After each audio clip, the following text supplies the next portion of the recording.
میں ہوں سمیع خان اور آپ دیکھ رہے ہیں انٹرسٹنگ ورلڈ ان اسلام۔ ناظرین محترم، لبنان میں ایک خوفناک دھماکہ ہوا جو کہ دنیا کا تیسرا بڑا دھماکہ تھا، جس نے لبنان کے شہر بیروت کو تباہ کر دیا۔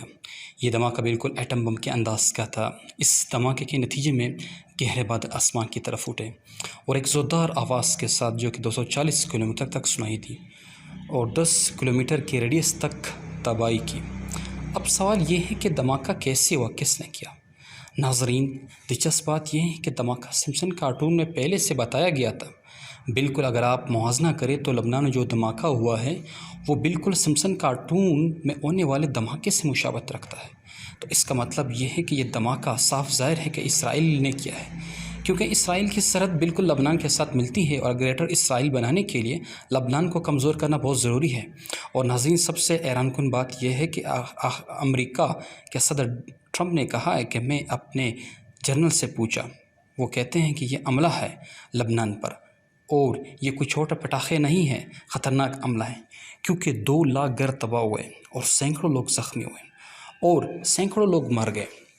اور ناظرین، اب ہم آپ کو واقعے کے اصل پس منظر کے بارے میں بتائیں گے۔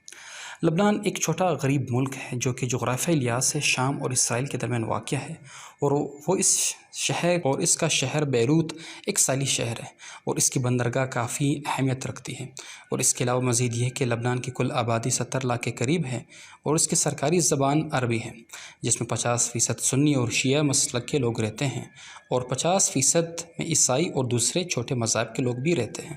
لبنان اس وقت ایک شدید ترین معاشی بدحالی سے گزر رہا ہے۔ اس سے پہلے 17 اکتوبر 2019 کو لبنان میں شدید احتجاج ہوا پرائم منسٹر سعد حریری کے خلاف، جس میں لبنان کے سب لوگوں نے حصہ لیا۔